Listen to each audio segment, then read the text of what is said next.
अस्सलाम वालेकुम viewers. Drama serial आफत के इस आने वाले एपिसोड में दोस्तों आप देखेंगे कि शिफा वरीशा के साथ शॉपिंग करने के लिए जाती है, लेकिन वरीशा कहीं गायब हो जाती है। शिफा बहुत परेशान हो जाती है और वाज को कॉल करती है। वाज भी हैरान और परेशान हो जाती है कि आखिर वो कहाँ गई। दोस्तों आप देखेंगे कि वरीशा अपने माँ बाप से मिलने के लिए उनके घर जाती है, लेकिन उसकी माँ उसे देखकर परेशान हो जाती है। उसकी बातें सुनकर वरीशा को गुस्सा आ जाता है और कहती है कि मेरे आने पे तुम लोगों को इतना गुस्सा आ रहा है, मेरी ज़रूरत ही क्या है। ये कहकर वो वहाँ से उठकर चली जाती है, अपने कमरे में जाकर रोना शुरू कर देती है। तो महमूद जो है वहाँ पे वरीशा के पास जाकर कहता है बेटा हमें तुम्हारी बहुत फिक्र है, लेकिन जिन हालात में तुम यहाँ आई हो ना वो काबुल कबूल नहीं है। वरीशा आकर मुस्कुरा उठती है। उधर दोस्तों आप देखिए वहाँ जब अपने घर वालों को समझाता है और कहता है कि वरीशा जैसे नज़र आती वैसी है नहीं, मैंने उसकी लोकेशन ट्रेस करवाई है, वो अपने घर गई है, वहाँ से उसने लास्ट कॉल की है।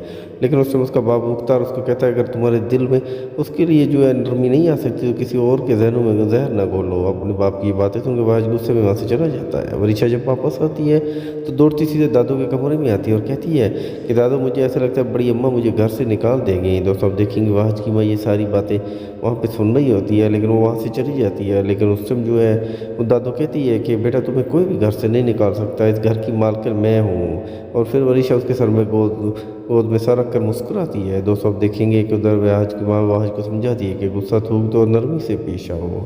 उधर एक मतलब फिर वरीशा दादू के कमरे में जाती है, देखती है कि दादू नमाज़ पढ़ रही है। जैसे वो नमाज़ पढ़कर फारग होती है तो दादू को जाकर कहती है कि दादू इन लोगों की बातें तो सुनकर मुझे ऐसे लगता है कि मेरी माँ को मुझे इधर नहीं छोड़ना चाहिए था।